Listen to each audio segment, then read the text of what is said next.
Isaías capítulo 30, de 1 a 21. Glória a Deus. Amém. Não estou tão fera no PowerPoint igual o Samir. Samir hoje abençoou a nossa vida aqui tremendamente de manhã. Muito gostoso. Foi bênção pura. Muito bom. Fico muito feliz de poder estar assim colaborando, incentivando o ministério do homem de Deus. Amém. Eu creio que esse é o meu chamado, entendeu? Que o chamado exatamente de um pastor, de um líder, é incentivar outros líderes, outros ministérios que aconteçam, que brilhem por aí. De todos nós aí. Amém? Isaías capítulo 30, de 1 a 21. Vamos lá. Ai dos filhos rebeldes, diz o Senhor, que executam planos que não procedem de mim e fazem aliança sem a minha aprovação, para acrescentarem pecado sobre pecado. Vamos lá? 2. Descem ao Egito sem consultar, buscando refúgio em Faraó e ali na sombra do Egito. Mas o refúgio de Faraó se vos tornará em vergonha, e o abrigo na sombra do Egito em confusão. Porque os príncipes de Judá já estão isolando, e os seus embaixadores já chegaram à noite. Todos se envergonharão de um povo que nada lhes valerá. Não servirá nem de ajuda nem de proveito, porém de vergonha e de opróbrio. Sentença contra a besta do sul, através da terra da aflição e da angústia de onde vem a boa, o leão, a víbora e a serpente ambulante, levam as mãos dos jumentos, as suas riquezas sobre as covas de camelos, os meus tesouros, ao povo que nada lhes aproveitará. Pois quanto ao Egito, vão e inútil é o seu auxílio. Por isso lhe chamei gabarola, que nada faz. Vai, pois, escreve isso numa tabuinha perante eles, escreve no livro, para que fique registrado para os dias vindouros, para sempre, perpetuamente. Porque povo rebelde é este, filhos mentirosos, filhos que não querem ouvir a lei do Senhor. Eles dizem aos videntes, não tenhas visões, e aos profetas, não profetizeis para nós e Rebeca. Dizei-nos coisas aprazíveis, profetizai-nos ilusões. Desviai-vos do caminho, apartai-vos da vereda, não nos faleis mais do Santo de Israel. Porque assim diz o Santo de Israel, visto que rejeitais esta palavra, confiais na opressão e na perversidade, sobre isso vos despais. Portanto, esta maldade vos será como a brecha de um muro alto, que formando uma barriga está prestes a cair, e cuja queda vem de repente, num momento. O Senhor quebrará como se quebra o vaso do oleiro, despedaçando sem nada lhe poupar. Não se achará em seus cachos um que sirva para tomar fogo da lareira ou tirar a água da poça. Porque assim diz o Senhor Deus, o Santo de Israel: em vos converterdes e em sossegardes está a vossa salvação, na tranquilidade e na confiança a vossa força, mas não o quisestes. Antes dizeis, não sobre o cavalos fugiremos, portanto fugireis, se sobre cavalos ligeiros cavalgaremos, sim, ligeiros serão os vossos perseguidores. 1000 homens fugirão pela ameaça de apenas um. Pela ameaça de 5, todos vós fugireis, até que sejas deixado como mastro no cimo do monte, e como estandarte no outeiro. Por isso o Senhor espera, para que tenha misericórdia de vós, e se arrependa para se compadecer de vós. Porque o Senhor é Deus de justiça. Bem-aventurados todos os que nele esperam. Porque o povo habitará em Sião, em Jerusalém. Tu não chorarás mais, certamente se compadecerá de ti a voz do teu clamor, e ouvindo-a te responderá. Embora, Senhor, nos dê pão de angústia e água de aflição, contudo não sustentarão mais os teus mestres. Os teus olhos verão os teus mestres. Quando te desviares para a direita e quando te desviares para a esquerda, os teus ouvidos ouvirão atrás de ti uma palavra dizendo: este é o caminho, andai por ele. Até aqui, amém? Senhor, em nome de Jesus, Pai, Teu Espírito Santo, Pai, continua impactando os nossos corações. Continua impactando os nossos corações com a Tua verdade, com a Tua palavra, com o Teu amor. Nos convencendo do pecado, da justiça e do juízo. Completando a boa obra que Tu começou em cada vida aqui presente, Senhor. Em nome de Jesus, leva-nos além, Senhor. Não nos deixe aquém, Senhor. Pai, nos ajude, Senhor, a andar sobre as águas, a abrir o mar vermelho e caminhar, Senhor, passando por muros e muralhas que até então julgávamos intransponíveis, Senhor. Que pela fé, Senhor, por estarmos aliançados contigo, por estarmos comprometidos contigo, por estarmos aprendendo a ter intimidade contigo, Senhor, leva-nos além, Senhor. Leva-nos a conquistar as terras prometidas que Tu tem para nós. Em nome de Jesus. Amém. Glória a Deus. Esse é um texto então um pouco duro. Mas vamos dizer assim, é o Isaías olhando o povo sendo levado, um pouco antes, sendo levado para a Babilônia. O povo... Babilônia vem com seu exército fortíssimo, conquistando todas as terras, e já estava chegando às portas de Jerusalém. Jeremias já tinha pontuado sobre isso. O profeta Jeremias já tinha se levantado e falado e profetizado para aquele povo. Mas Isaías também fazia parte dessa época, só que dentro de um outro contexto, com outro olhar. Mas Isaías também dá o seu parecer naquele momento. E ele exorta, vamos dizer, Jeremias estava mais perto, estava mais envolvido, tanto que foi preso pelos reis diretamente, porque ele profetizava diretamente aos reis, né? A liderança daquela época. Isaías não, já estava fora, estava em outro local, mas também mandou cartas e profetizou e se posicionou perante aquela situação. E até tem um tema aqui, né, que a Bíblia nos dá, essa colher de chá, bota contra a aliança com o Egito. Então Isaías fala, ai. Aí ele aproveita a situação e já fala e solta uma palavra que é muito forte na Bíblia. Ai. Quando essa palavra é solta na Bíblia, é falada, é pronunciada na Bíblia, é um alerta, é uma exortação. É Deus falando, não vai dar certo. Acorda. Você está caminhando para o abismo. Ai, as consequências serão pesadas por uma atitude errada. Essa tua atitude não vai acabar bem. Essa atitude vai ter uma consequência drástica, pesada. Acredita no que eu estou falando. Ai dos filhos rebeldes. Que coisa, né? Ai dos filhos rebeldes. Interessante que se eu começar, né, a descer em detalhes aqui, eu posso falar, o que é filho rebelde? Que não ouve a orientação dos pais.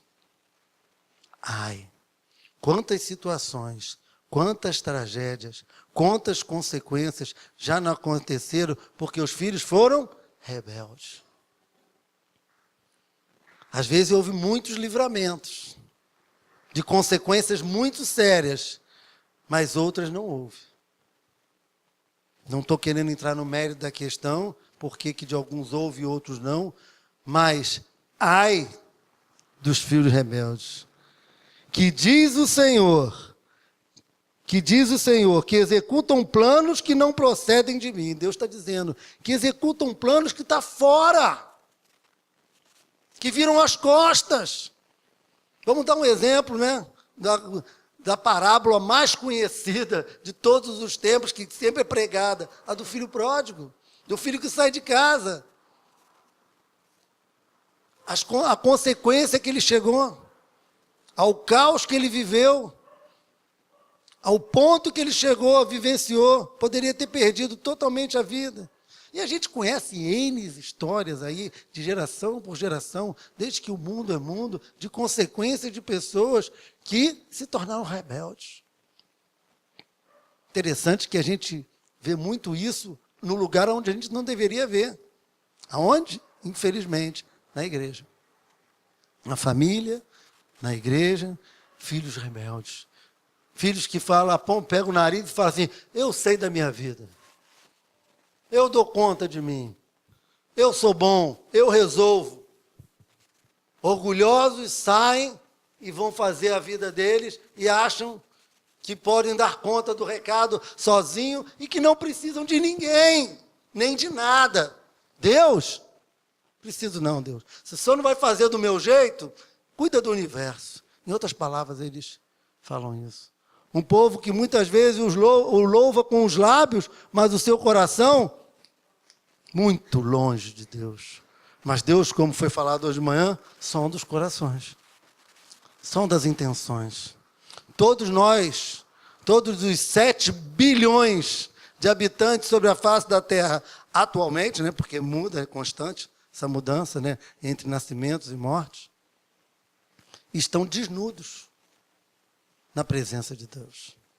Eu costumo brincar e falar assim de uma maneira, né, brincar, mas sério, fala que Deus joga xadrez com 7 bilhões de pessoas diariamente, porque são N possibilidades, N situações para cada uma das pessoas. Quem não conhece o xadrez dá N situações para você, né? Se você move uma peça aqui, abre 10 possibilidades. Você move a outra, mais 10 possibilidades. E são várias peças, e move, multiplica, né? Dá um monte de coisa. Né? N possibilidades. Deus joga xadrez, mas Deus sonda. Ai dos filhos rebeldes que tomam conselho, mas não de mim. Ah, eles ouvem todo mundo. Tem 1000 vozes por aí. Tem um louvor que eu gosto, é antigo.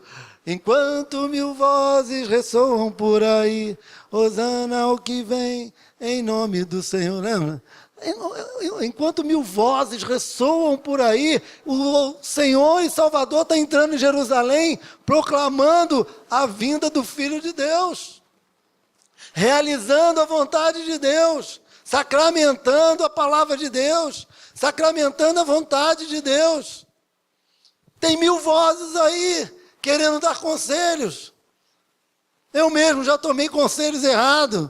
Minha mulher brigou comigo, não vai, sabe, eu fui. Não vai, eu fui. E dei com os burros na água. Mulheres, não se exaltem não, tá? É só de vez em quando que vocês acertam, tá? Brincadeirinha. Então, sabe, às vezes conselhos que não vêm de Deus. Não vai dar certo, mas a gente vai. A gente é teimoso, nós somos orgulhosos, nós não somos sensíveis, nós não nos quebrantamos e não ouvimos a voz que manda de Deus, não é da esposa, do filho, do amigo, de Deus, que pode usar qualquer pessoa para sinalizar o que devemos agir, como devemos agir. Interessante que hoje mesmo eu estava conversando com uma pessoa e eu falei assim, não adianta você falar isso para essa pessoa. Não adianta você fazer isso para essa pessoa.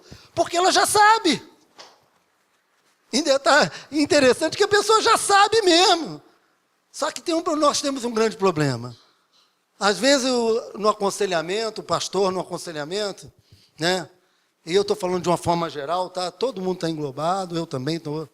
No aconselhamento, no gabinete, às vezes a pessoa vem se aconselhar e fala, e aí, pastor, o que o senhor acha disso? Porque eu estou pensando disso. E às vezes ela quer ouvir uma resposta que seja a resposta que ela quer fazer.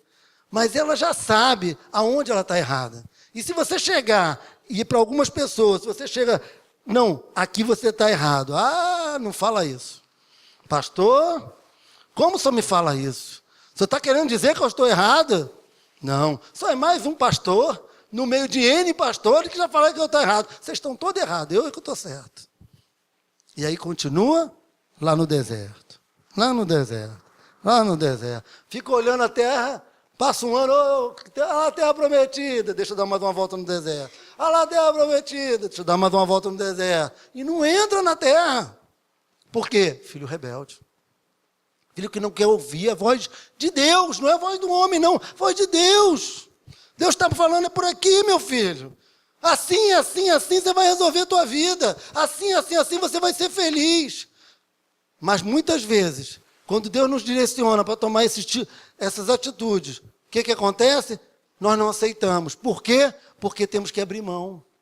Porque temos que perder para ganhar. E a gente não aceita perder. Há uma cultura, não sei se é só no Ocidente, principalmente, vamos falar do Ocidente, que a gente conhece melhor, não vou falar do Oriente que eu não conheço direito. Que é só o ganha-ganha. Eu não posso perder nada. Eu só quero ganhar. Eu não negocio nada. Eu não cedo 1 milímetro. Eu quero que o outro ceda tudo. Mas 1 milímetro eu não quero ceder. É só ganhar. Ai dos filhos rebeldes, que tomam conselho, mas não de mim. Que buscam outra cobertura, não do Espírito Santo. Não quero ouvir o Espírito Santo que está ali falando, eu quero adiantar teu lado, eu quero que você vença. Gente, quando eu falo isso, a primeira pessoa que eu lembro é a minha pessoa. Que algumas vezes eu tomei decisões, né, e fiquei duro, e Deus falando, é por ali, meu filho. Oh, meu filho, espera mais um pouco. Meu filho, deixa eu agir. E não deixava, eu não confiava, eu não cria. Hoje, agora mesmo, daqui a pouco, a Sumara falou, né? Pastor, sou um homem de fé. Né? Falou, Sumara? Mas dei trabalho. Dei trabalho para chegar no ponto, para ficar lá, moldado. E por isso que hoje eu conto o caminho das pedras. Eu acho que essa é a minha responsabilidade, até obrigação, principalmente como pastor, de exortar, de alertar. Anda por fé, meu querido, que é melhor. Eu já experimentei no andar e dei umas cabeçadas que eu não gostei. Tomei decisões que não foram nada boas. E graças a Deus, falo pronto, nunca fui viciado em drogas, nunca fui viciado, né, com vícios, me converti aos 18 anos, mas teve algumas atitudes que eu poderia ter amenizado, teriam sido melhor. Né? Eu não gosto nem de falar dos outros, falo, né, dou o meu exemplo, que eu acho mais bonito, né, mais pertinente. Então, quer dizer, algumas atitudes que às vezes a gente toma, pequenas, como falou a Sumara, pequenas coisas pequenininhas. Né? Às vezes eu vou dar um exemplo, eu tinha um comércio, trabalhei 20 anos em farmácia, e às vezes eu contratava pessoas, e o presidente falava, não vai, não contrata, não vai, eu contratava. Problema. Aí eu chorava, porque o cara me dava trabalho. Né? Às vezes um detalhe desse, aí eu perdia tempo, perdia dinheiro, me estressava, me cansava, porque contratei a pessoa errada, na hora errada. Às vezes eu comprava coisas para o meu comércio, né? Para a farmácia, para o comércio, e eu falava assim, não compra, aquilo ali não está, espera mais um pouco, e às vezes vinha uma promoção melhor, evitava, né? Um lucro maior para mim, eu poderia aproveitar, comércio pequeno então, isso era legal. Então são coisas assim no dia a dia, pequenas decisões, às vezes uma palavra precipitada, não fala, falei. Não fala, briguei. A gente prefere seguir o impulso e falar uma palavra que vai ferir o outro, que vai machucar, que vai, né, criar um problema. E você, se eu tivesse segurado, teria evitado tantos problemas. Se eu tivesse me calado. Né? E nós estamos falando, e o tema é quando Deus se cala, né? E Deus se cala exatamente por sabedoria. Olha Deus dando um exemplo. De calar na hora certa e falar na hora certa, falar com sabedoria, falar com equilíbrio. Vamos abrir em 2 Timóteo 4, 3, 4. Aproveitar para dar-nos um exemplo. Vamos lá? Vamos ler? Eu estou aqui, ó. Pois haverá tempo... Vamos lá, de novo, todo mundo, vamos lá. Pois haverá tempo... em que não suportarão a sã doutrina, pelo contrário, ficar-se-ão de mestres segundo as suas próprias cobiças, como que sentindo você nos ouvidos. E o 4, e se recusarão, ouvidos à verdade, entregando-se às fábulas, como somos bobos. A Bíblia muitas vezes fala, tolos, vocês estão ouvindo conversinha. não querem ouvir a verdade. Se ouvisse a verdade, era melhor. E isso é Paulo falando para Timóteo. Timóteo, meu querido, meu discípulo, meu filho, ouve, eu vou te dar uma orientação.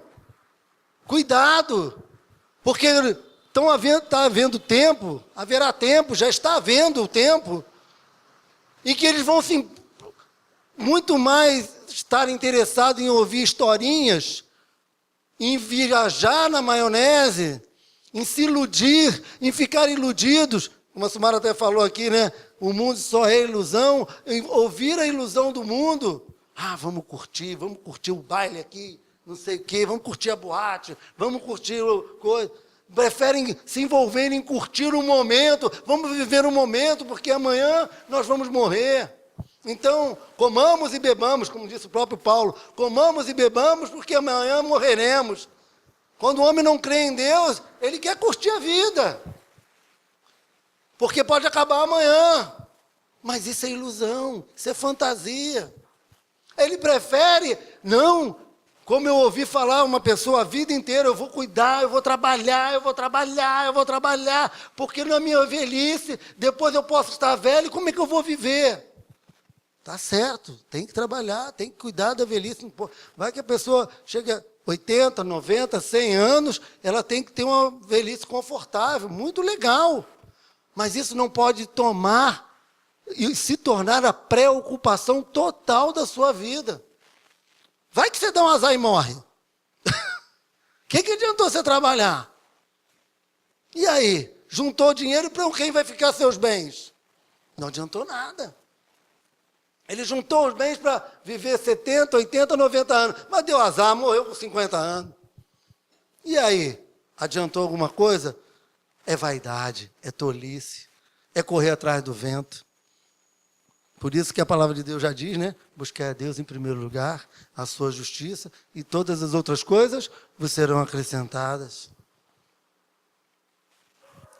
A Bíblia nos chama a equilíbrio. E aí o homem está preocupado com a força desse mundo.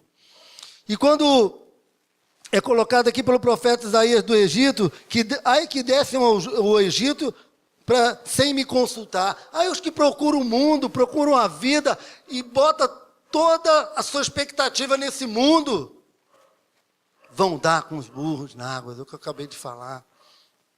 Descem ao Egito sem me consultar, mundo. Se fortificam na força do faraó. Estão preocupados em posição. Não, a minha posição vai me colocar numa situação boa. A minha posição vai me safar. A minha posição vai me botar melhor do que todos. A minha posição vai me fazer viver melhor. A minha posição vai me tornar melhor do que o outro.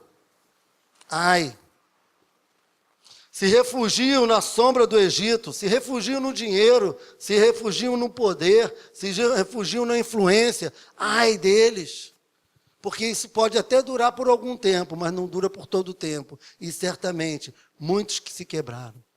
Como dizem Provérbios, eis que vi um homem crescer que nem o cedro do Líbano. E o cedro do Líbano fica enorme. Mas eis que eu olhei, já não existia mais, já não estava mais. Acabou, ele tinha caído, tinha quebrado. Eis que ele tinha passado. Porque Faraó, a posição, vai se tornar em vergonha. Quantas pessoas, a gente já ouviu falar, que ansiaram, ambicionaram a posição e depois se tornaram vergonha para a sua família, para os seus amigos, até para a nação, a gente vê os políticos. Tantas pessoas se firmaram no Egito, no poder, no dinheiro, e isso só trouxe confusão para a vida deles.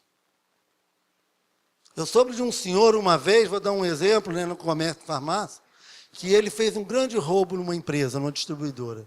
Ele já tinha muitos anos trabalhando, e ele conhecia, ele fez um grande desfalque lá. E ele pegou esse dinheiro, abandonou a família e saiu para gastar pela vida. Gente, não durou um ano.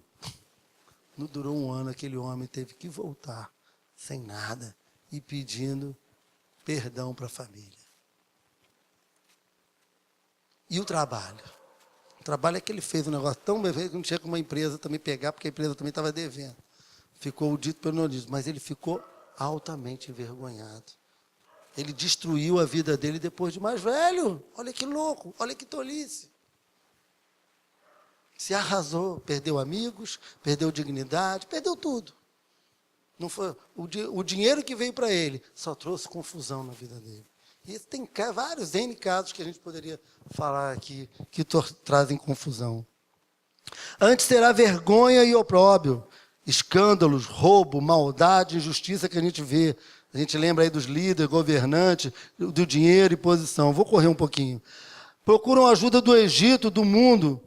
E essa ajuda do mundo será completamente inútil, frustrada, porque, como eu costumo falar, o homem pelo homem, em busca da sua direção e salvação e tentar se resolver, acaba dando com os burros na água, não dura muito tempo. É, como diz a palavra, enganando e sendo enganados. Vamos lá abrir em 2 Timóteo 3, de 1 a 5, que a gente possa esclarecer mais.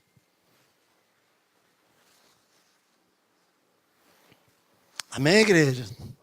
Vamos lá? Sabe, porém, isto. Vamos lá junto? Sabe, porém, isto. Nos últimos dias sobrevirão tempos difíceis. Pois os homens serão egoístas, avarentos, jactanciosos, arrogantes, blasfemadores, desobedientes aos pais, ingratos, irreverentes, desafeiçoados, implacáveis, caluniadores, sem domínio de si, cruéis, inimigos do bem, traidores, atrevidos, inflamados, mais amigos dos prazeres que amigos de Deus, tendo forma de piedade, negando-lhe entretanto o poder. Foge também disso. Essa é a ajuda do Egito. Homens que se tornaram tão envolvidos com esse sistema do mundo, se deixaram ficar tão envolvidos que fecharam o seu coração e começam, às vezes, filhos, você vê, desde pequeno, a atropelar os outros, a não respeitar limites, a não ter o temor e tremor, que, como diz a palavra, é o princípio da sabedoria. Perdem a sabedoria e seguem outros tolos. Como a gente vê jovens aí, muitas vezes de faculdade, muitas vezes grupos de jovens formados, que estão totalmente tolos, têm conhecimento, mas sabedoria nenhuma. Se entulharam com muito conhecimento, mas não tem mais, mas perderam a sensibilidade, perderam a razão, perderam a consciência, por todo um histórico, não é só da faculdade, mas por todo um histórico, mas se deixaram levar mais pelo sistema do mundo, mais pelo sistema do poder, da posição, do que propriamente, e o temor a Deus mesmo, nada, jogaram fora. Loucos. Povo rebelde, mentiroso, não querem ouvir a lei do Senhor. Assim diz o Santo de Israel: rejeitai essas palavras, confiais na opressão e perversidade. A maldade terá consequências, não tem como não ter. Não tem como isso dar certo. Esqueceram a vontade perfeita de Deus. E Deus exorta aquele povo em vos converterdes e em repousardes está a vossa salvação, no sossego e na confiança. Deus nos exorta, gente, como igreja. Exortou o povo de Israel já naquele período. E olha que estava vindo os líderes da Babilônia, estava vindo o exército da Babilônia, muito poderoso, milhares de homens, muito mais forte do que Israel, estava vindo atacá-los. E nessa hora o profeta fala exatamente isso que diz o 30:15. Porque assim diz o Senhor de Deus, o Santo de Israel, em vos converterdes. O que ele está falando aqui em converter? Não fazer a tua vontade. Se converte, faz a minha. Muda. Não caminha para lá, se converte, muda. Se quebra, se quebranta, faz a minha vontade, em se converter. E em sossegar, aquieta teu coração, sossega. Está a vossa salvação. Gente, você pedir para a pessoa, num momento de aflição, num momento de desespero, sossega. Parece loucura, mas veio da parte de Deus. E ele estava falando o seguinte: para de olhar em volta, olha para cima. É o que Deus estava exortando. Olha para cima, porque de cima vem a sua salvação, a solução para o teu problema. De cima vem o teu refúgio. De cima vem o teu socorro. Amém, igreja? É de cima, nunca é em volta. Aí a gente lembra aquela passagem de Pedro, que quando ele foi olhar para a tempestade, quando ele foi olhar em volta e tirou os olhos de Jesus, ele afundou. Em converterdes, muda o foco, olha para o alto, sossega. Porque quando eu olho para Deus, eu entendo, Criador, criatura, grande mundo, eu tenho que depender do Pai. Não tem outra. E aí eu sossego. Não dou conta. Não dou conta. Senhor, me socorre. Senhor, Tu és a solução. Senhor, só Tu tens a palavra da vida eterna, já disse Pedro. Para quem irei eu? Sossega, acalma. Está a vossa salvação na tranquilidade. Não é na paz, não. Que a gente, eu achei legal ele não botar a palavra paz aqui. Porque se ele bota a palavra paz, parece aquela, não, é na tranquilidade, não aquietar. É uma atitude que é minha. A paz vem de Deus, a tranquilidade é uma atitude minha. Em ficar tranquilo e confiante está a minha força. Mas ele exorta ao povo, mas não quiseste. Mas, não, você está achando ainda que você pode enfrentar esse grande problema que está aí. Você acha que você pode dar conta do mundo, você acha que você pode peitar todo mundo, você acha que pode ser o orgulhoso, você acha que você tem todas as respostas, porque acha que tem uma boa educação, porque acha que tem uma boa cultura, porque acha que tem uma boa faculdade, porque acha que tem dinheiro, porque acha que tem posição, porque acha, vai quebrar a cara. Vai cair num abismo. As consequências não vão ser boas. Mas vós não quiseste.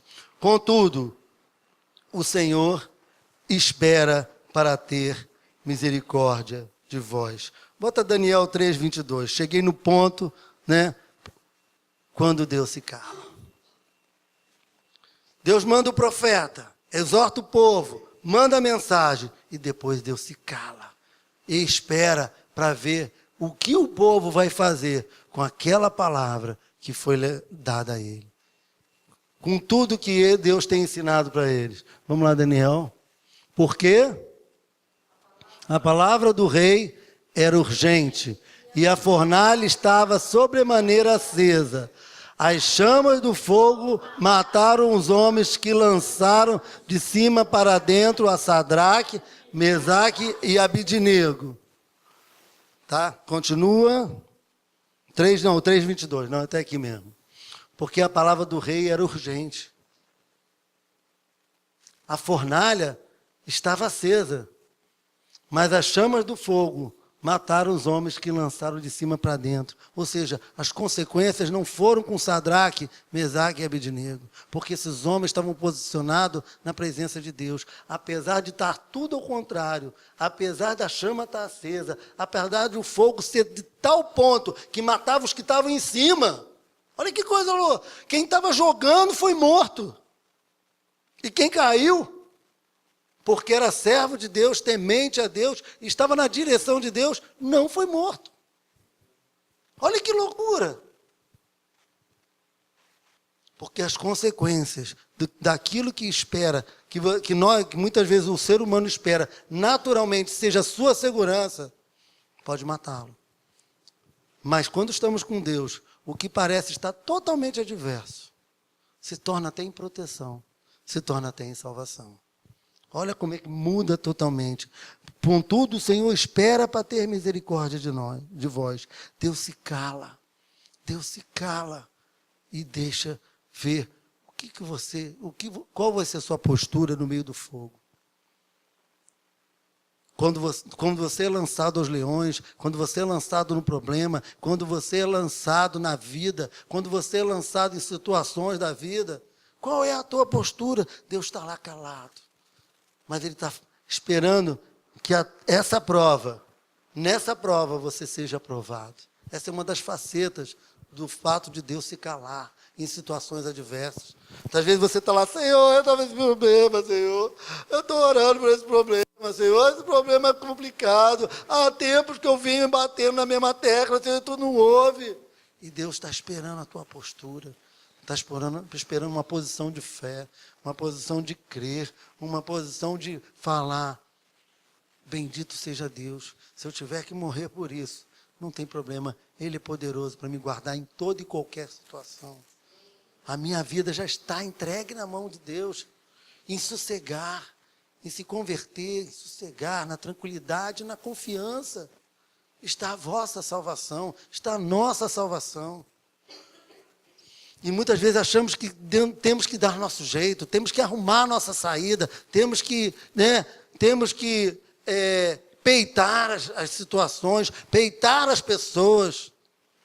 E muitas vezes é no sossegar, é no aquietar, é no tranquilizar, é no calar, como Deus se calou. E deixar que Deus faça a obra que tem que ser feita, que Deus restaure. Se aprouver a Deus que eu viva, viverei. Se aprouver a Deus que eu morra, morrerei. Quem sou eu? Bendito seja Deus. Deus sabe todas as coisas. Amém?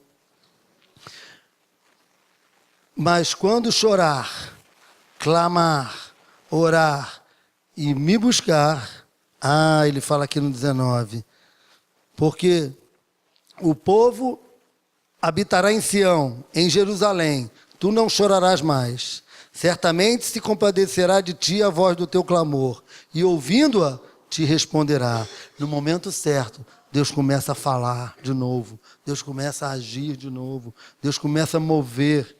E embora o Senhor vos dê pão de angústia, ou seja, embora Deus parece que deixou que o mundo te atropelasse, que as situações da vida passassem por cima, que consequências de situações viessem, né? Que você fosse até injustiçado, embora o Senhor vos dê pão de angústia e água de aflição, contudo, não se esconderá mais os teus mestres. Levantarei pessoas, líderes, para te ensinar o caminho, para te mostrar a solução, te preparar, te capacitar, te treinar para a batalha, para você ganhar aquela batalha. Amém? Os teus olhos verão os teus mestres. Quando te desviares para a direita e quando te desviares para a esquerda, os teus ouvidos ouvirão atrás de ti uma palavra dizendo: esse é o caminho, andai por ele. Contudo, Deus não nos abandona. Ele te falará qual é o caminho. Deus não está abandonando, Ele pode estar em silêncio, como falamos, mas abandonar não. E na hora certa, no momento certo, a um coração responsivo, Ele vem, socorre e orienta. Vamos ler o último versículo? Isaías 42, 16. Vamos ler junto? Guiarei os cegos por um caminho que não conhece. Fá-los-eis a andar por veredas desconhecidas. Tornarei as trevas em luz perante ele e os caminhos escabrosos planos. Estas coisas lhes farei e jamais os desampararei. Fala para o teu irmão: Deus, meu querido, jamais te irá te desamparar. Creia, creia, creia.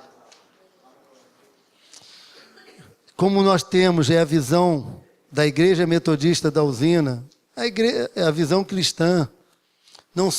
Não é Deus que nos abandona. Não é Deus que nos deixa à deriva.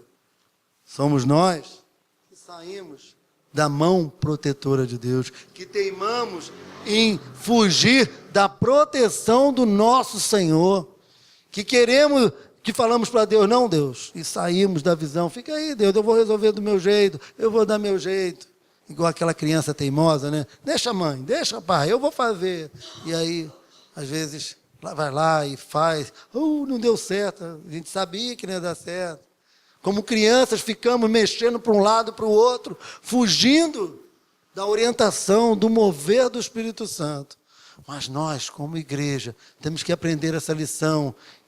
nas pequenas coisas, nas médias, nas grandes, para que possamos trabalhar a nossa felicidade junto com o Espírito Santo, junto com Deus, e sermos mestre para outros. Falar, ó, eu fiz assim, assim, segui a orientação de Deus, parei para ouvir a voz de Deus, parei para entender o que Deus queria nessa situação, nesse problema, qual é a direção que Ele estava me dando, qual é a direção que Ele está dando para a minha vida, e isso aquieteia a minha alma, e eu estou sossegado, confiante. E você sabe que eu estou sendo mais feliz? Você sabe que as coisas estão começando a funcionar na minha vida? Você sabe que estão me chamando até de sábio, não mais de sábio? Eu já estou ficando até mais sábio, porque estou aprendendo a caminhar no mover do Espírito Santo, no mover de Deus, com a direção de Deus, no amor de Deus, deixando que Ele organize a minha vida. E aí, a consequência disso, felicidade. Poxa, eu quero viver igual você. Eu quero seguir você. Aí você fala, vem ver, eu estou lá na Metodista da usina. Vem lá aprender. Vem lá comigo. Aquele povo está ficando bom. Aquele povo está ficando craque. Aquele povo está realmente aprendendo a romper em fé. Coisas que não conseguia até então, está conseguindo andar sobre as águas. Está ficando craque. Já está surfando melhor sobre as ondas. Está virando surfista. Na crista da onda. Vem ver. Quer ser feliz? Vem ver. Deus está me ensinando a viver.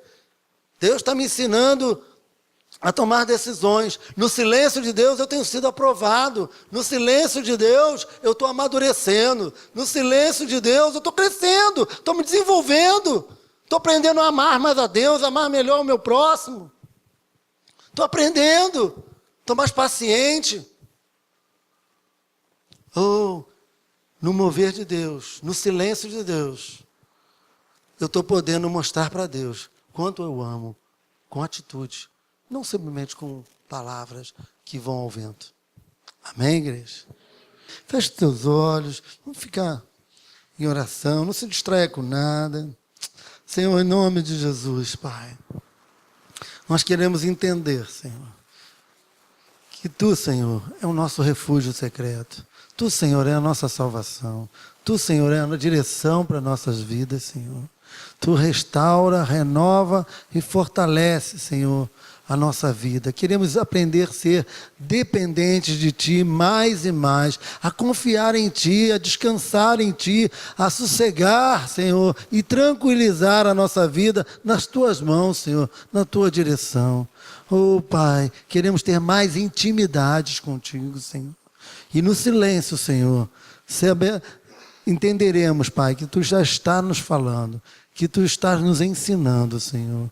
Impacta, Senhor, cada vida aqui presente, de uma forma tal, Senhor, que ela fique, Senhor, plenamente confiante, que ela tenha experiências contigo, experiências de milagres, de direções, dia após dia, e se torne uma pessoa realmente melhor, Senhor. Porque quando Tu, Senhor, trabalha em nós, Senhor, quando o Teu poder, o Teu Espírito Santo é derramado em nossas vidas, nos tornamos melhores, mais sensíveis, mais quebrantados, Senhor. E assim, iremos nos relacionar melhor também com o próximo, Senhor. Pai, completa a boa obra na vida da Tua igreja, porque Tu és poderoso para fazer, Pai, infinitamente mais de tudo que temos pedido ou pensado. Em nome de Jesus. Amém. Glória a Deus.